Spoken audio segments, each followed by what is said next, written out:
This conference will now be recorded.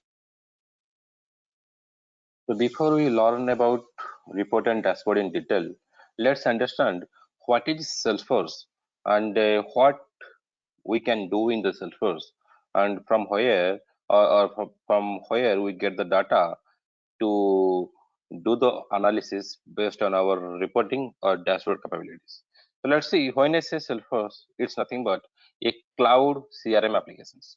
So we'll see why I say Salesforce is a cloud application and why am I saying Salesforce is CRM application and what different kind of applications we have. So now let's think, if I say you, okay, WhatsApp is application or Facebook is application or your banking HDFC, Citibank or ICICI Bank is application. So what kind of application that are and what application we call as CRM applications. So now if you see, whenever I want, like for example, WhatsApp. So WhatsApp is application of what type? Okay, or HDFC Bank is application what type? So based on their capabilities or based on that what kind of functionality each application gives, we define the application category. When I say HDFC, ICICI or Citibank, all are the banking application where we have the capability to the banking functionality, like you do the deposit, you do the transfer, you do all kind of credit and debit functionality. So that kind of thing we call banking applications. Like whenever you say social networking applications, where we can communicate socially with the different set of peoples. So that kind of application we call social networking application. You may say Facebook and many more, you know. So same way, if you see the messaging applications, that like your WhatsApp, so based on what behavior they have or what kind of functionality they have, we call them, that application falls in this category. Same way, Salesforce is also one application which we call it is a CRM application. So what is this CRM application? When I say CRM application, it means customer relationship management. So what kind of application we'll call as CRM application? So like we are saying Salesforce is a CRM application. So what other kind of application it is and what are the behavior of the CRM applications? Whenever I say customer, always there will be a term business. If you do not have business, that means you do not have customer. So if you have business, that means you'll get customer. Then you will see how we can do the customer relationship management. Okay. So whenever you have business, every business have three different important component or module we can say. One is marketing, one is sales, one is services. So if any application gives you the functionality or behavior of marketing, sales and services, that kind of application we'll call as CRM application. So now in this case, Salesforce is a function is a application, is a cloud application which gives these three module or three functionality as a default. So the base behavior or base functionality of marketing, the sales and services is already inbuilt in Salesforce. You can customize on top of that based on your business requirement.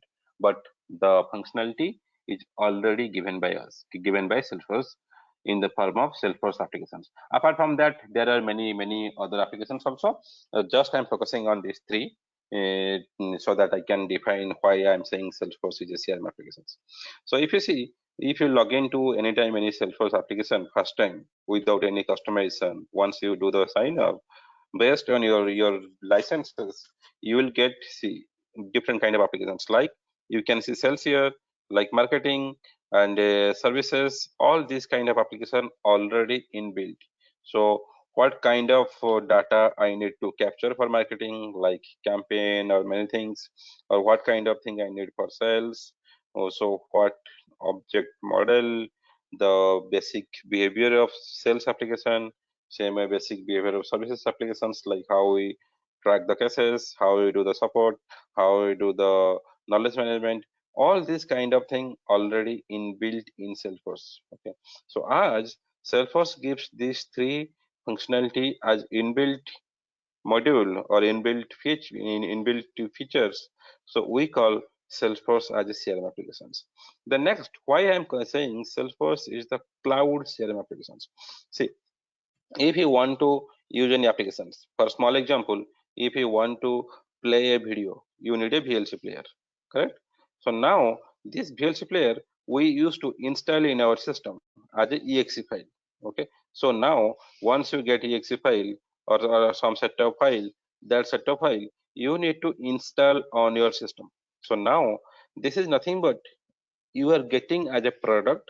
That product you install in your system or somewhere you use it. So any application or anything you get as a product, all we call as a traditional computing system. But if anything you get as a service, that we call cloud computing system. When I say as a service, for example, if you want to use Gmail, so what we do to use Gmail, you no need to set up anything on your system.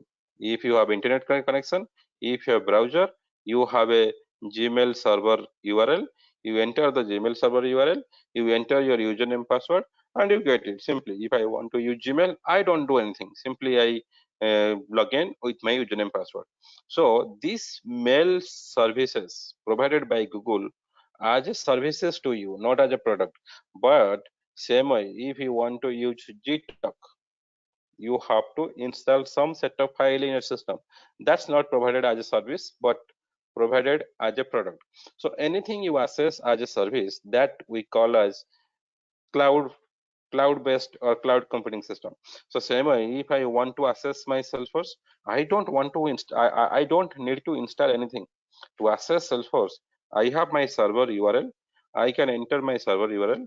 I have my username password. I can connect and I can access. For example, if I want to access, simply I can use my username password to access it. So that's why I will call Salesforce as a cloud applications. And when I say cloud application, there are different kind of cloud applications. Like I can say the complete cloud categorized in multiple parts.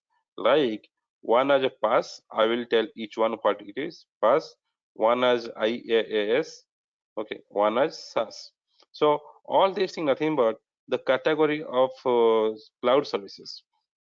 So if you get any software as a service, that kind of things we call as SaaS. Like Gmail is an application or a software which you get as a service. Okay, so to access any application or any software as a service, that applications we call as a SaaS.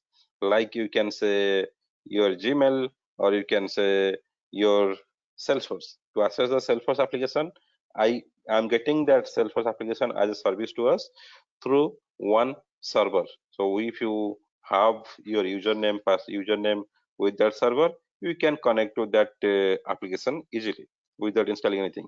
That means Salesforce provided Salesforce CRM as a service to you. So simply you can install through the browser and URL without installing anything.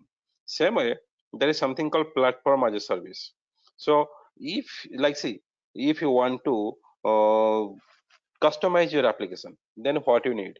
You need a platform or more technically if you say you need one IDE.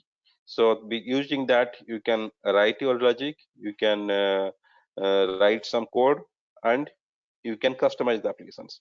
So whenever I will use Salesforce, for the Salesforce, if I want to write a class, I don't want without installing anything also I can do.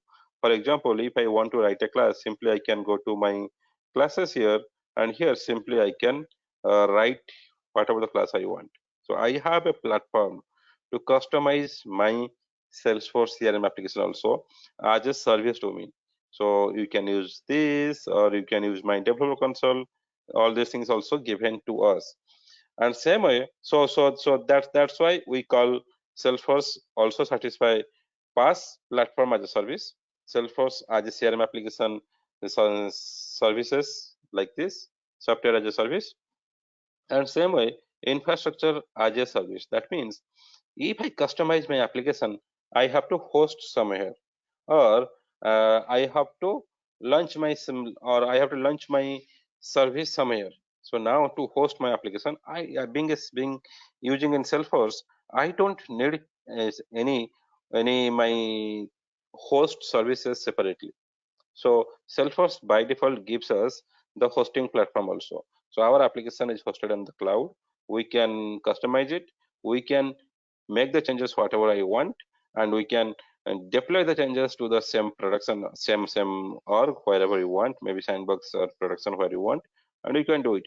We can develop the page in the cloud, and we can launch it also. Okay, and if you know, we have something called database.com as a infrastructure service given by Salesforce.